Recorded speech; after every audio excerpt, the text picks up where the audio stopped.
সারাদিন ভিক্ষা করে 2-5-10 টাকা জমিয়ে যখন নিজের জন্য পরিবারের জন্য খাবার কিনতে যেতেন তখন 30 টাকার পেঁয়াজ তাদেরকে 300 টাকায় কিনতে হতো। 1-2-3 করে 15.5 বছর জাতির উপরে এরা স্টিমুলার চালিয়েছে। টানা 17 বছর 6 মাস এই জাতি বন্দিত্বের নিগড়ে বাঁধা ছিল। মুখে ছিল তালা, হাতে ছিল হ্যান্ডকাপ, পায়ে ছিল বেড়ি। এদেশের 18 কোটি মানুষ ছিল মজলুম। এমনকি রাস্তায় যে ভাইটি কিংবা যে বোনটি ভিক্ষা করতেন তিনিও ছিলেন মজলুম, কারণ ভিক্ষুকদেরকে চাঁদা দিতে হতো ওই সমস্ত গুন্ডাদের কাছে। চাঁদা না দিয়ে তারা ভিক্ষা করতে পারতেন না। সারাদিন ভিক্ষা করে 2-5-10 টাকা জমিয়ে যখন নিজের জন্য পরিবারের জন্য খাবার কিনতে যেতেন তখন 30 টাকার পেঁয়াজ তাদেরকে 300 টাকায় কিনতে হতো। এভাবে প্রত্যেকটি মানুষ ছিল জুলুমের শিকার। কোনো ঘরে কোনো শান্তির সামান্য লেশ মাত্র ছিল না। বাবা বেটা একসাথে বসে দুপুরের খাবার গ্রহণ করছে, তুলে নিয়ে ঘরে নিয়ে বলা হয়েছে রাষ্ট্রের বিরুদ্ধে তারা ষড়যন্ত্র করছিলেন।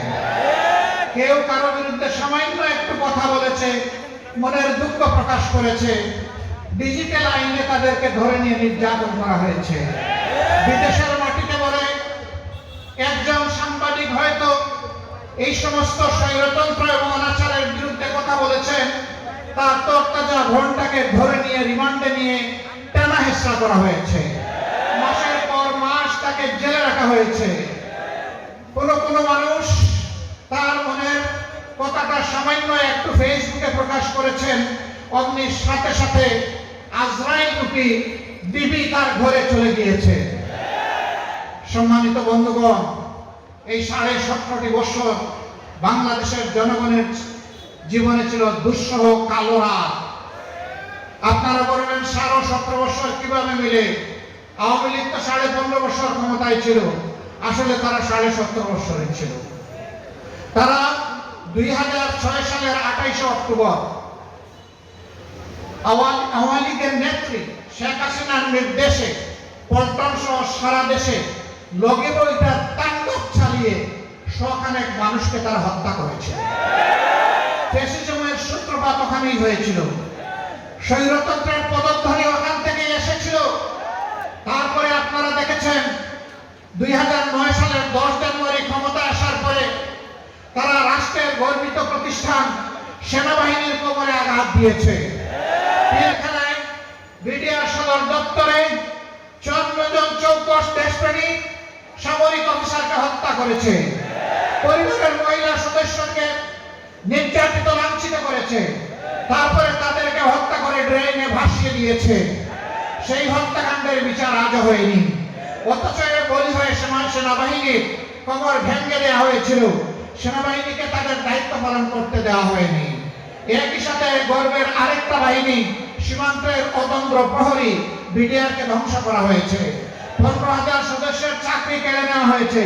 500 মানুষ তারা নিহত হয়েছে।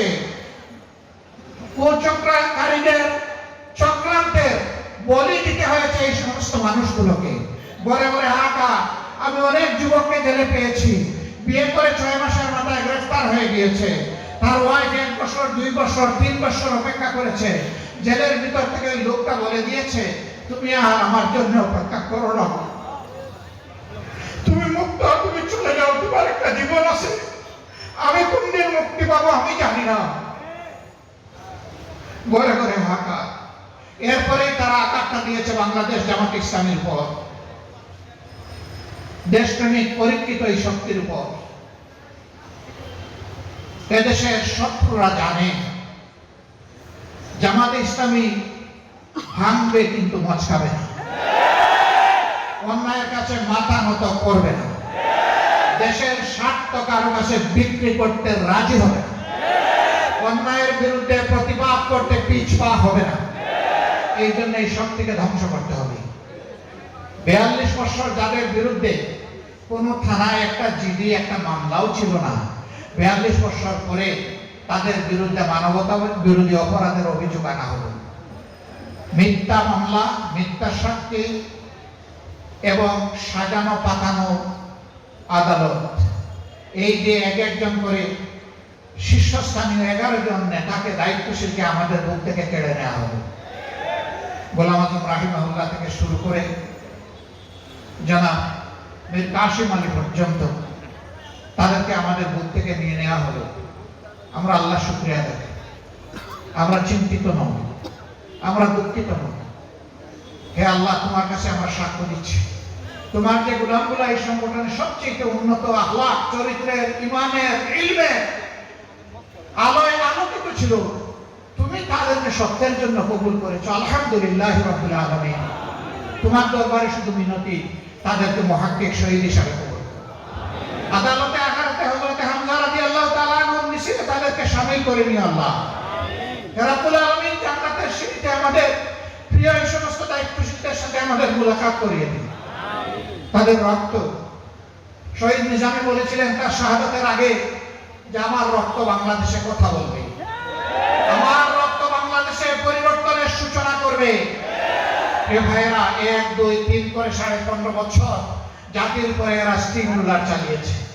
সবচেয়ে বেশি আঘাত দিয়েছে জামাতে ইসলামী, ইসলামী ছাত্র শিবিরের উপর। আমাদের মতো মজলুম সংগঠন আর কেউ না। আর কারো এতগুলা নেতাকে হত্যা করা হয়নি, আর কারো বাড়িঘর বুলডোজার দিয়ে ভাঙা হয়নি, আর কারো বাড়ি করে আগুন দেওয়া হয়নি, লুটপাট করা হয়নি। আমাদের পর্দানশীল মা বোনদের ইজ্জত নিয়ে টানাটানি করা হয়েছে। আমরা সেদিন চোখের পানি দিয়ে শুধু আল্লাহকে বলেছি, আল্লাহ তুমি দেখো।